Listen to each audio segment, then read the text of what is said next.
believe that Glover Teixeira can take the Jon Jones belt? Yeah, I think, you know, it's funny because before the Gustafsson fight, everybody was like, oh, Gustafsson's getting a shot at Jones. This is ridiculous. This guy and that guy should be fighting Jones. Doesn't matter who Jones beats, people are always going to hate on Jon Jones. Jon Jones has that tough fight. Now it's like, oh, Glover Teixeira doesn't deserve it. Glover Teixeira's on a 21-fight win streak, and he knocks people out. Has he got, you know, has he been in a couple wars and been clipped? Yeah, who cares?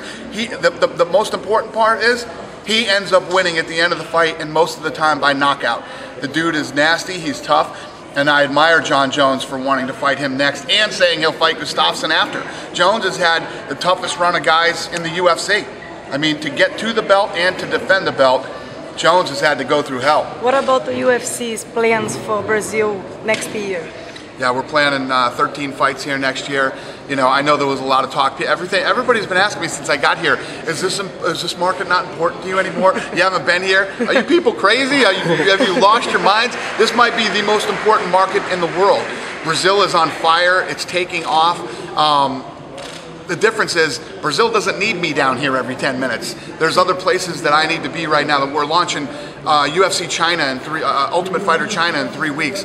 I've been working on this Fox deal up in the United States. Brazil is on fire. Brazil is, not only is it, we're going to do 13 events here next year, and is this market booming, the best talent in the world's coming out of here. So the great thing about us doing more fights here next year is more opportunity for more Brazilians to be able to break through into the global market, not just the Brazilian market. What are your plans for the Ultimate Fighter Brazil 3? You have already decided? I have decided. We have the coaches. The coaches will shock and amaze you. You will be blown away by who will coach here next season. And I can't tell you because we're not announcing it. Can I have a hint? The next season, coaches will shock and amaze you. You'll be blown away. You won't believe it. That's your hint.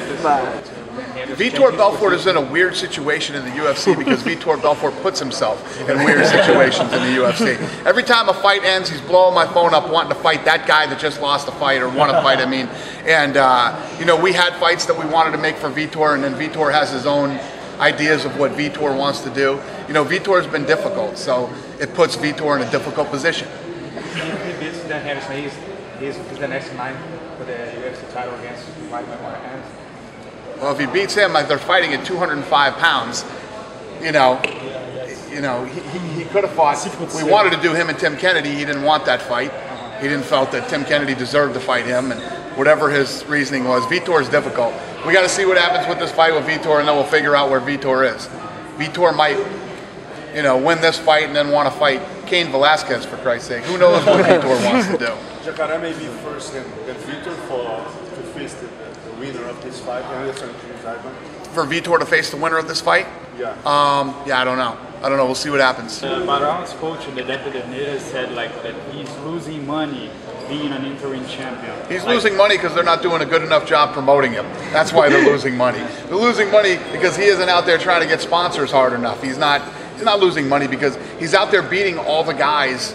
Listen, I love Andre Pederneiras. We go way back, okay? Since Andre Pederneiras, him and John Lewis were the first jiu-jitsu coaches for us. But Andre Pederneiras, some of the things he says are a little out there and a little crazy. It's not because he's the interim champion because he's not getting the sponsors. First of all, I'm the one that just said at the last press conference the guy isn't getting the respect he deserves from the media and from the fans. He hasn't lost in over 8 years. It has nothing to do with him being the interim champion. It's just sometimes some guys are a little harder to promote them. Look at Chuck Liddell. It took Chuck Liddell a long time before he broke through. And look at what a huge star he became. Sometimes, you know, Renan Barao doesn't have, the most explosive, dynamic personality. If you look at a guy, like everybody standing here right now, do you all know who Conor McGregor is? Does everybody know Conor McGregor? Exactly, the guy's had 2 fights in the UFC, and everybody around the world knows who he is. He's got this thing about him, this persona. You know, Renan Barao might not have that explosive, dynamic personality, but that dude is amazing when he steps in the octagon. He's an incredible athlete, and now he fights to finish. He hasn't lost in over 8 years. Renan Barao will get his dues someday. You announced that Yushin is no longer a UFC fighter. How did you get to that decision to cut him? He's a fighter with a good record in the UFC. Right, and it was the same thing when we were talking about John Fitch. Yeah, so you have to look at a guy, right? Yushin Okami's been there forever. And I've said many times, I have nothing but respect for Yushin Okami. I think he's one of the best Japanese fighters ever. You know, but a guy gets to a point where he becomes the gatekeeper, you know, and they start to go on a skid. Now, when I said this about John Fitch, you know, all these fucking idiot experts on the internet and all over Twitter and everywhere else, these guys are big experts, yet I've been doing this for 13 years, okay?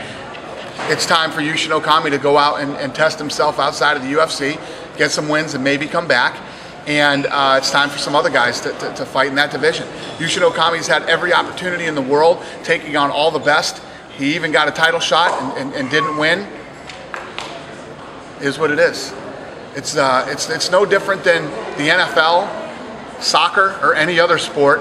You know, there comes a time when a team moves on and does other things, no matter where the guy ranks. Yushin Okami was expensive for UFC. Is there any related? No, I don't know what we paid Yushin or what his what it had nothing to do with his numbers, what he was being paid.